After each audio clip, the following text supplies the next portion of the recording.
Thank you. There you go. Now we got to find the PowerPoint.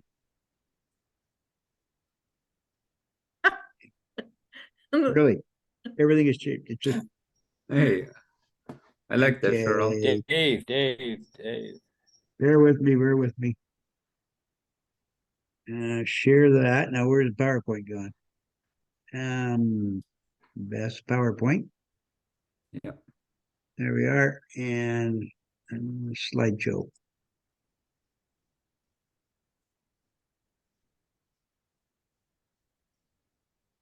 No, not coming up. Damn it. Dave, it's also at the bottom.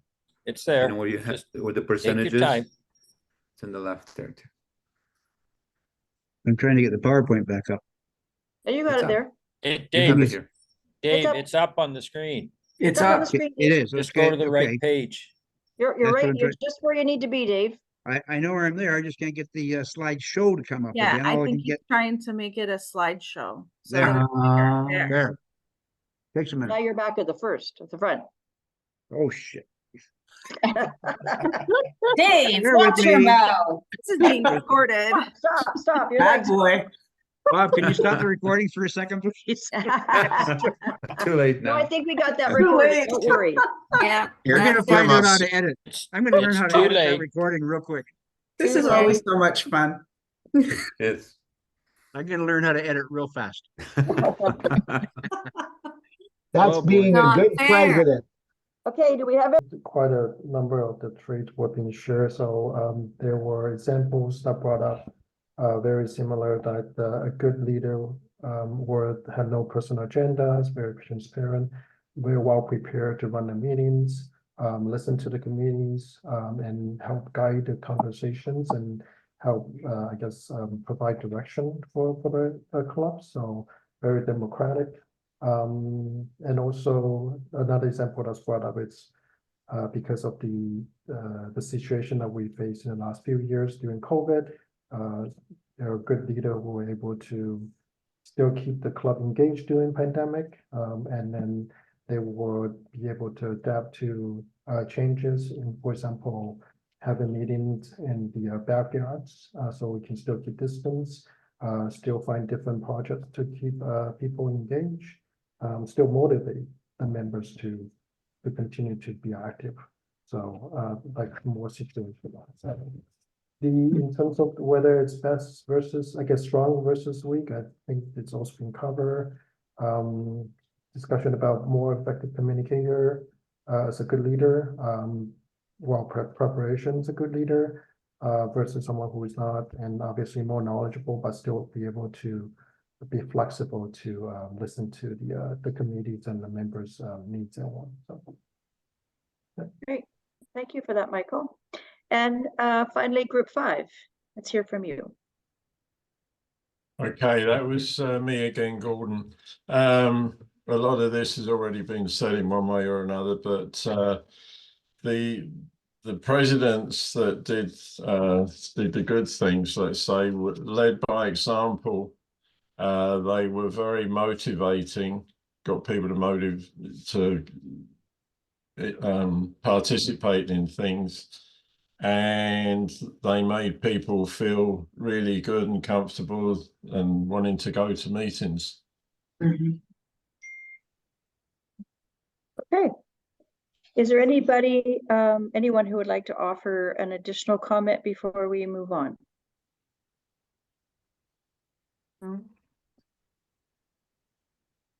No?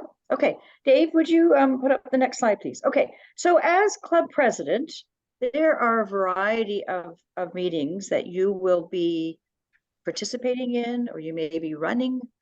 Here are just a sample. I mean, obviously you're going to have your weekly or bi-weekly, however, how frequently your club meets, you're going to have the club meeting.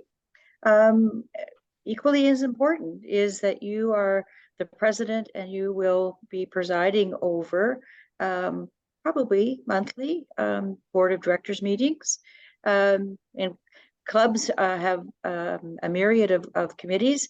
Some clubs will have you as an ex officio member of every committee, or depending on the size of the club or the dynamics, you may choose to sit on a particular committee of your choosing.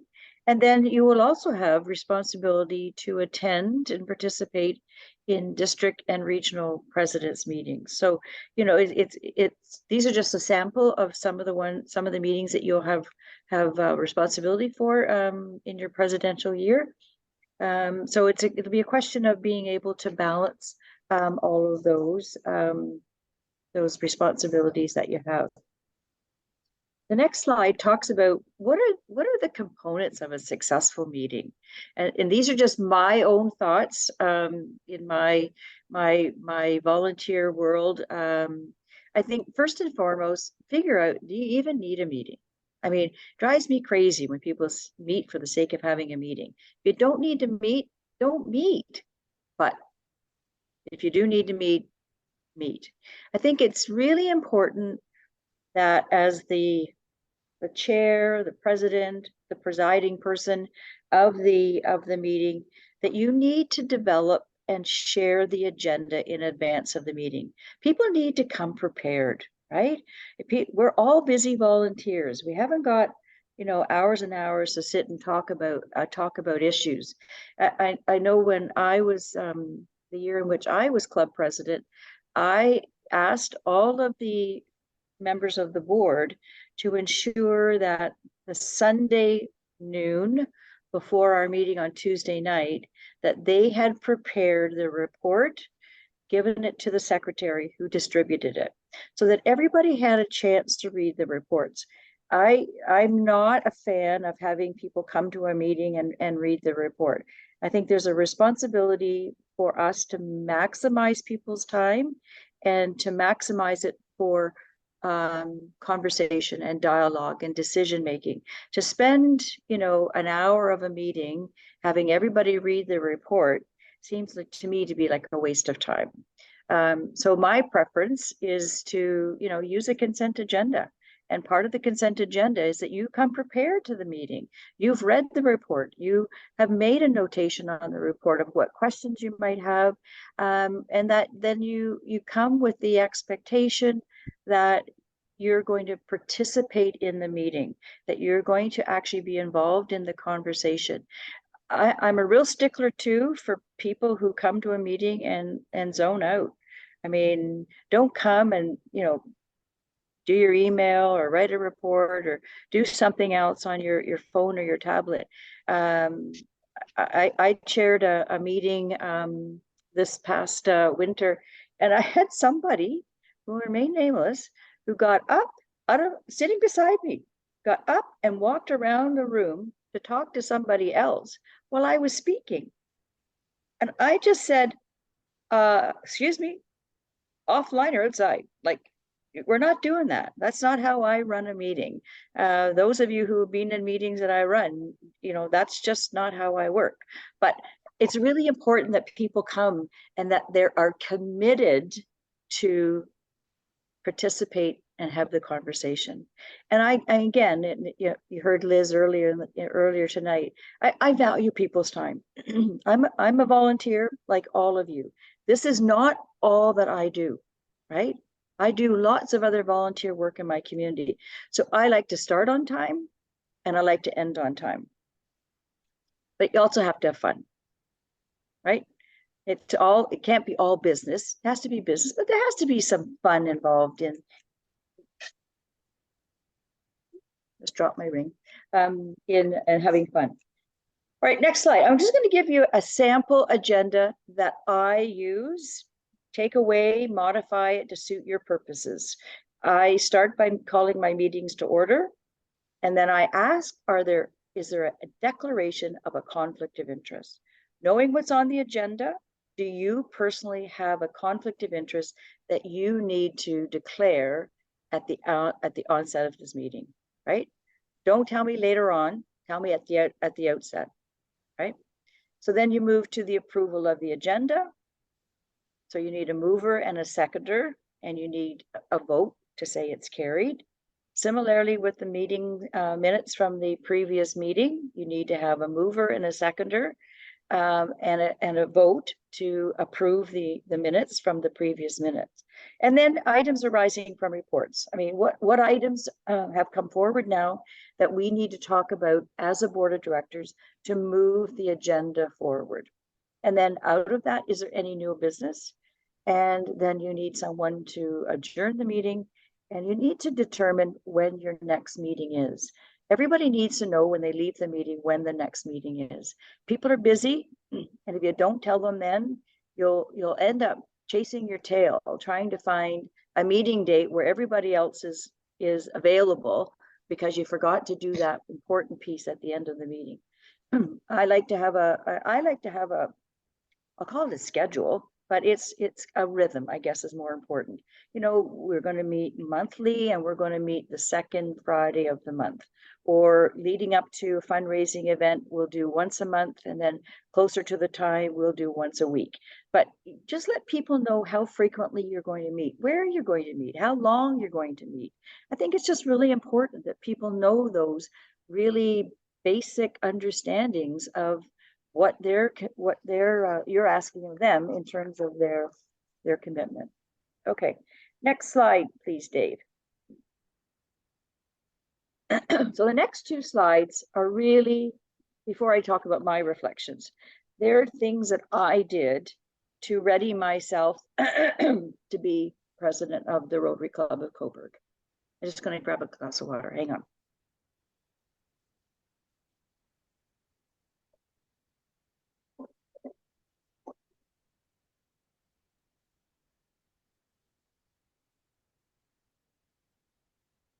First and foremost, I attended all the learning sessions. I think that's really critical.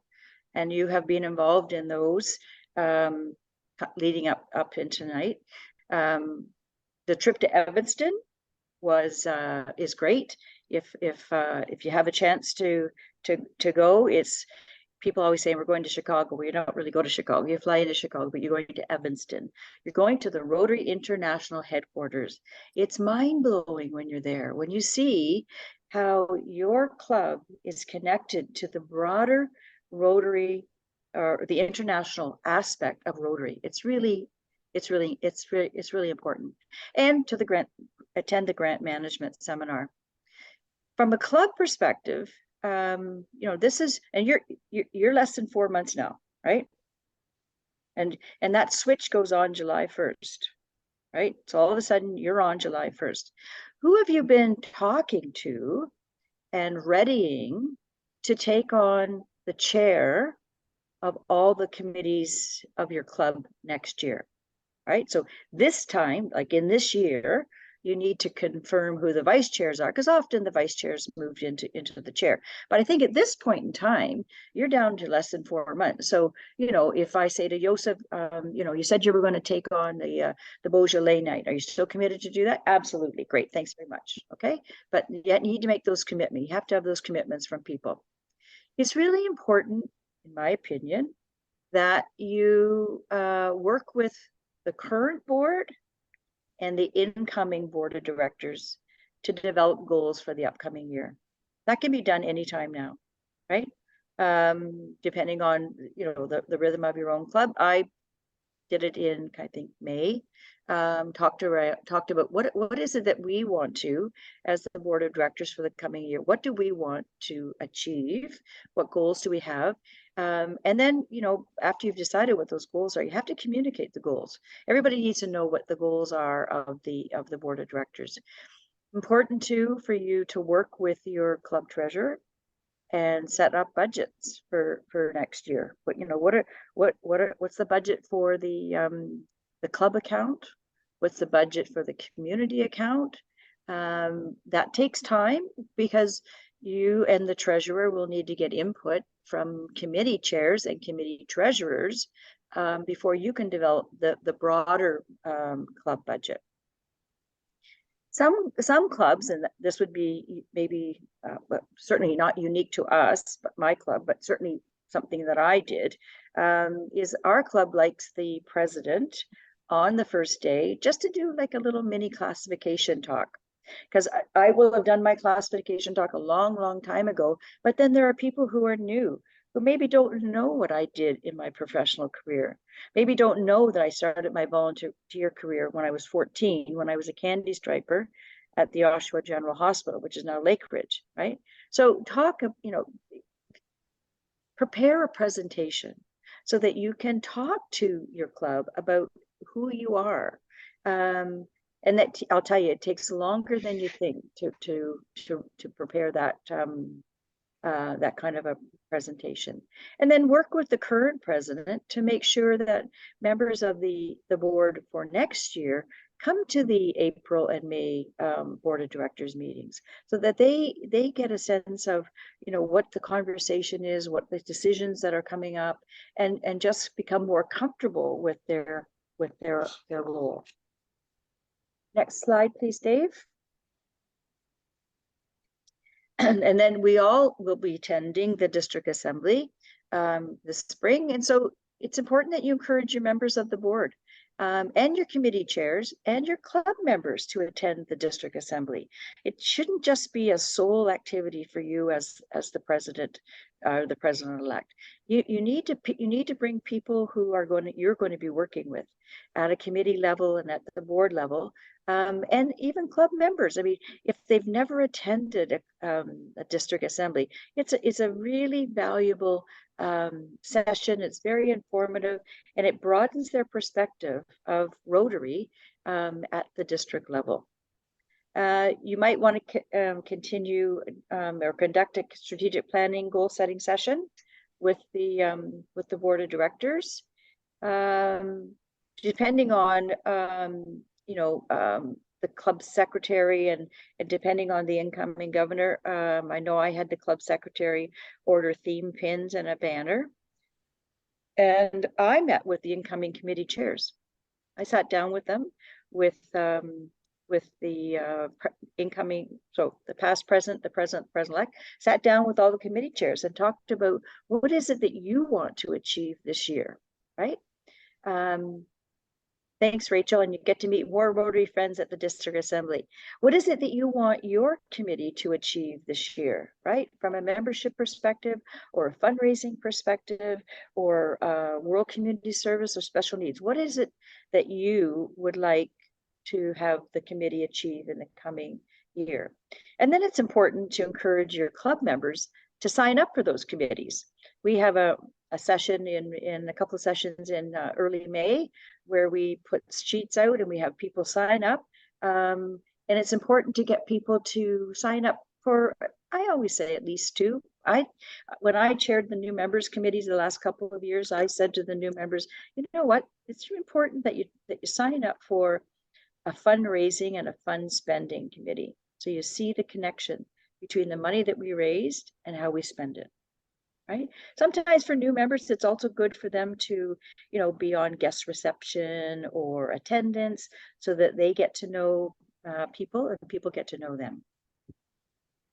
And then it's really important that you complete your club calendar events to guide you on a weekly and a monthly basis.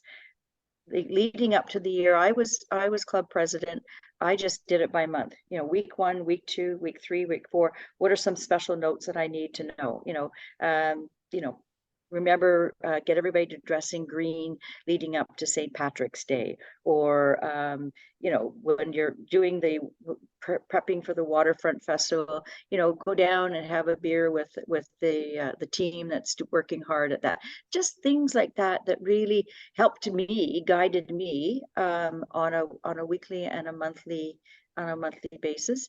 And I did a weekly message. It was a dear friend of ours who's now deceased, who said to me long before, I didn't join Rotary to become a president, and long before I was even kind of in the queue, he said, when you are president, you should send out a weekly message to club members.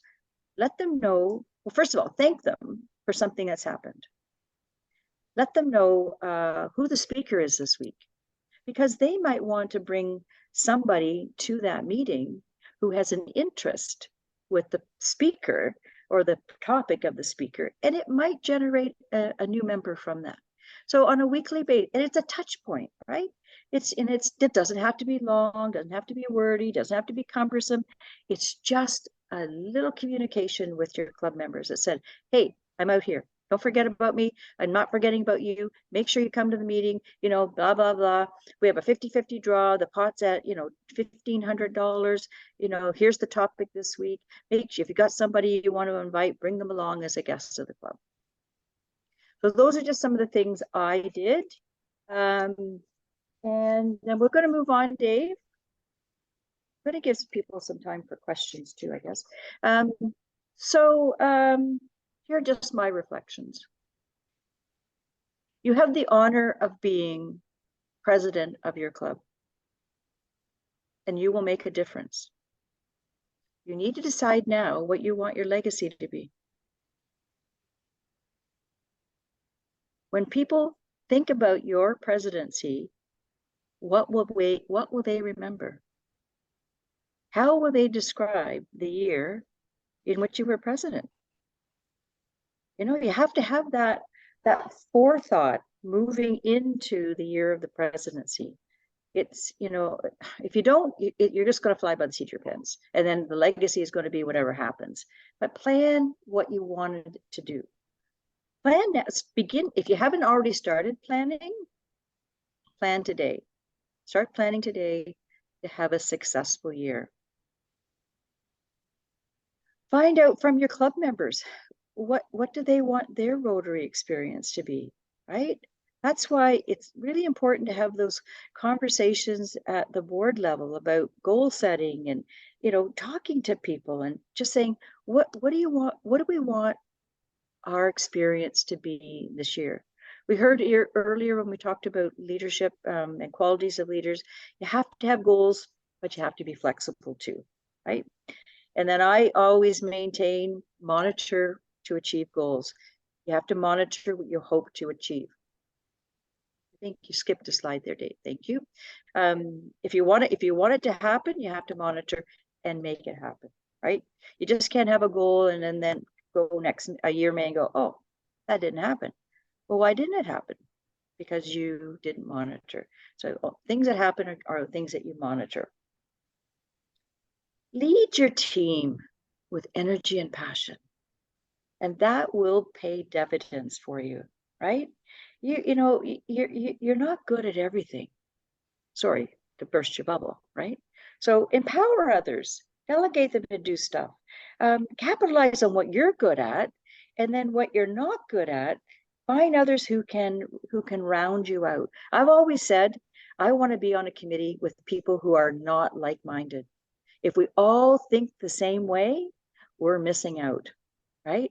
I like to pick people who have different strengths, who think differently than I do, because they bring a different dimension to the conversation, right?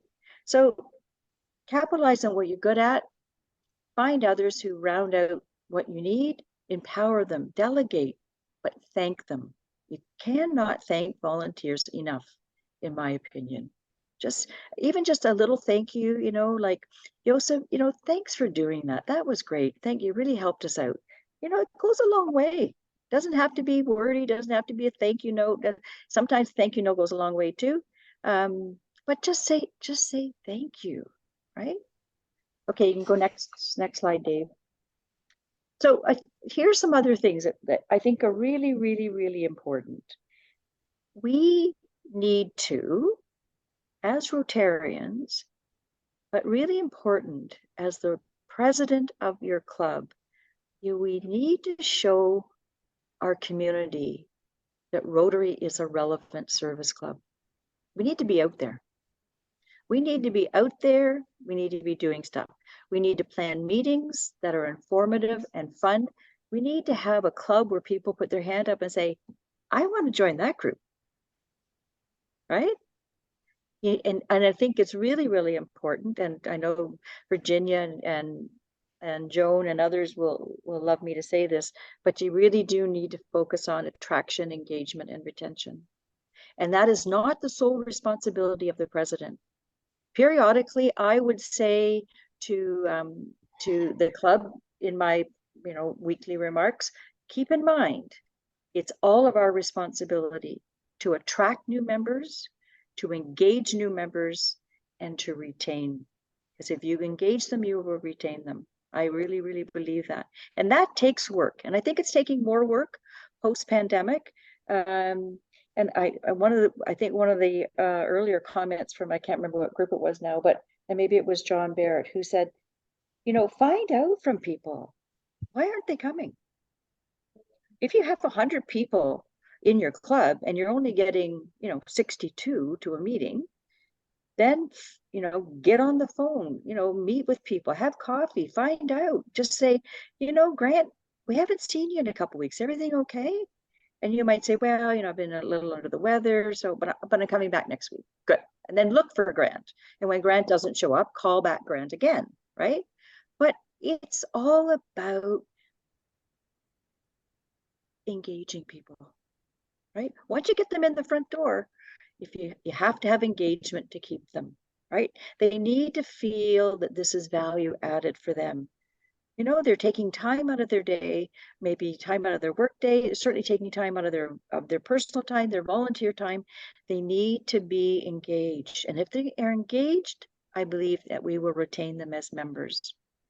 I talked already about talking about or communicating with your members on a weekly basis. The next one is critical. Deal with a problem immediately. You don't have to solve it yourself. You can rely on your team to help you. But mark my words, if you do not deal with a problem immediately, it will fester, it will grow, and it will be more difficult to solve the problem. Just take it on, head on. It doesn't have to be confrontational, but when you hear something, you know, deal with it, right? I always made it a point to get to the meeting about a half an hour early and work the room, right? You could solve a lot of problems by working the room that half hour before the meeting started, or just touching base with somebody that maybe you hadn't chatted with lately, hadn't seen. But just as I say, if you get a problem, boy, deal with it. Because if you don't, you will be in trouble. And you're not on your own, right? You have a board of directors that you can work with. If the problem is bigger than that and bigger than the club, you have district people who can help you. Every club has an assistant governor. You can reach out to him or her to help solve the problem, right? 9 times out of 10, somebody else has already dealt with this problem. So, you know, rely on what they did. Does that strategy work for you in the situation that you're in now? And I think really important it's really important to make this coming year memorable for you, for your club members, and your community. And it goes back to one of my first comments. Decide right now what you want your legacy to be, and then work towards achieving that legacy, and plan to make a difference as a Rotary Club president in your club. You have been asked to take on this role, and it's an honor to take on the role. But make a difference, make a positive difference in your community, in your club, and with your members. So I'm just going to summarize, and then I guess we're running a little bit early. As I said, start on time, end on time, or early. But just to summarize my presentation tonight, Dave. Thank you. Good leadership requires thought, planning, preparation, a willingness to try something new, not be bound by the past, and have the confidence to take on risk, calculated risks, but take on risks. So I see there's a number of comments in the chat here. Maybe we should go through some of those comments. So if there's Rachel, ask your AG for help if you need to. Nancy Griffin said 100%. I'm not sure to which that comment will do. I send out a weekly Rotary wins each week to recognize the people in our club who have been stars and to let people know what's coming up too. Good strategy, Danielle. It's kind of what I did. And Rachel mentioned earlier that you get to meet more new Rotary friends at the district assembly. And someone else said that we require all reports for the board to be to the secretary or president so that the package can be sent out 1 week prior to the meeting. So some good strategies in the chat as well. Does anybody have any general specific questions they would like to ask me? I'm not an expert, but I'm your expert tonight. I have one. Who's Do you miss that? It's kind of different though. Do you miss being DG? Do I miss being DG? You know what? I loved my year as DG. I loved it. It was great. And as I said earlier, I didn't become a Rotarian to become club president, and I didn't become a club president to be a district governor, but I love it. There are days I do miss it. There are days I would do it again. So I think when you become a president, when you're president-elect, all you're concerned about is being president and hopefully knocking it out of the park and doing the best you can. But when your year is up, you don't know what to do next. If you love Rotary, maybe you're going to take the path that I'm taking and Nisi is taking and so many of us have taken, and you're going to want to be AG. But then DG is a whole other big deal. And but I think it's something that we should be conscious of as you go into that presidential year, that like the sky's the limit. If you love Rotary and you love leading it and you enjoy it and you like motivating people, that this and John's already got a comment. Anyways, I just wanted to make that point that really, if this is something you love, there's a lot of places to go with this. So Rachel, I was lost after I was club president. And Yeah, I know there's somebody else on this Zoom call tonight who felt the same way. And it was the first or the second meeting in my past president year, and a club member came up to me and said, "You look lost." And I thought, I cried my last meeting. I thought, I am lost. Yeah. I am lost. Now I was already an assistant governor, but I felt, I don't know, at the moment I felt lost. So yeah.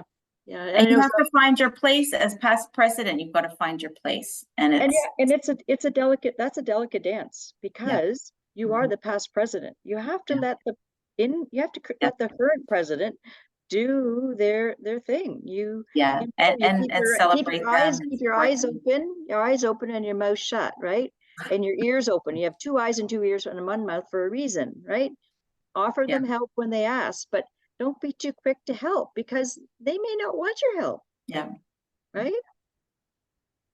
Oh, Johnny Burns has a comment. I know that Beth is to blame for where I am today. Yep. I was sitting at the Scarborough Golf Club. Yep.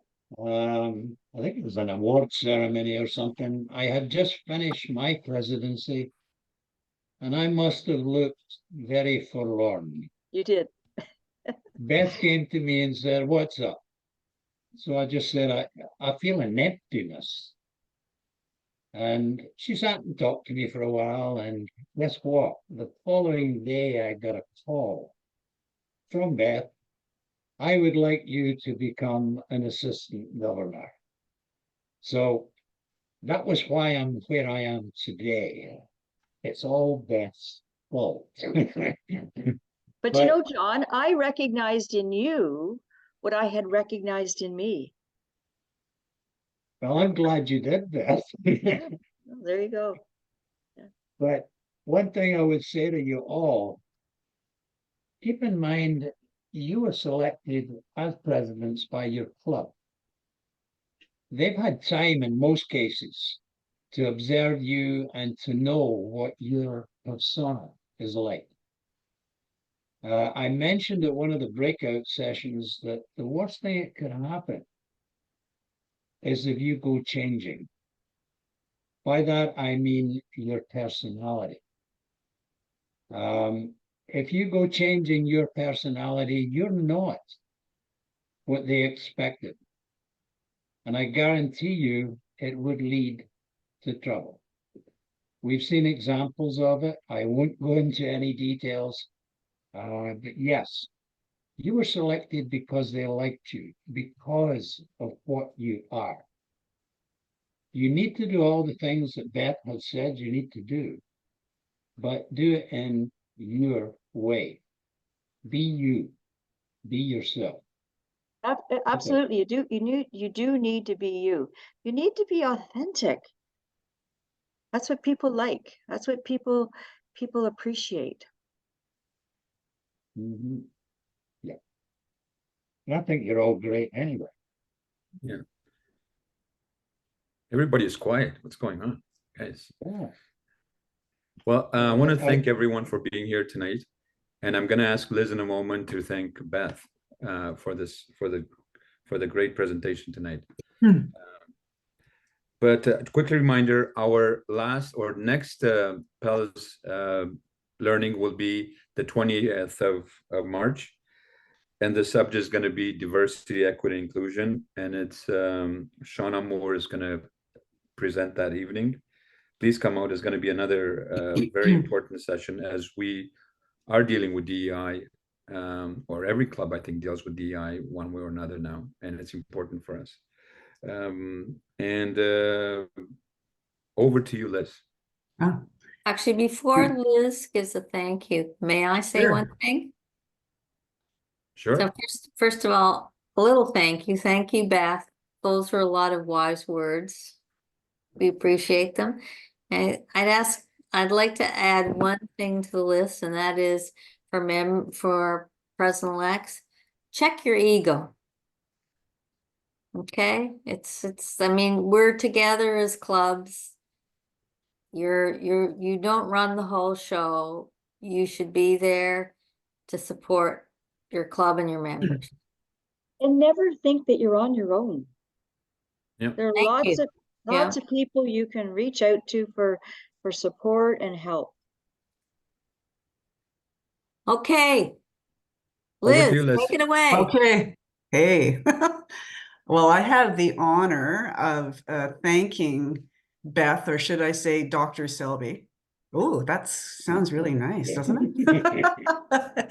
Beth, you packed so much into this presentation. It's been absolutely amazing. It's like this roadmap, and you took us on a journey. And suffice it to say, though, I think we're going to be our district is going to be in very good hands with the president-elects that we have here. Absolutely. And it was just so much, like I said, packed into it so much. There were tips, there was guidance, and what shone through for me was just so much care. And that just is quite prevalent when we hear you speak.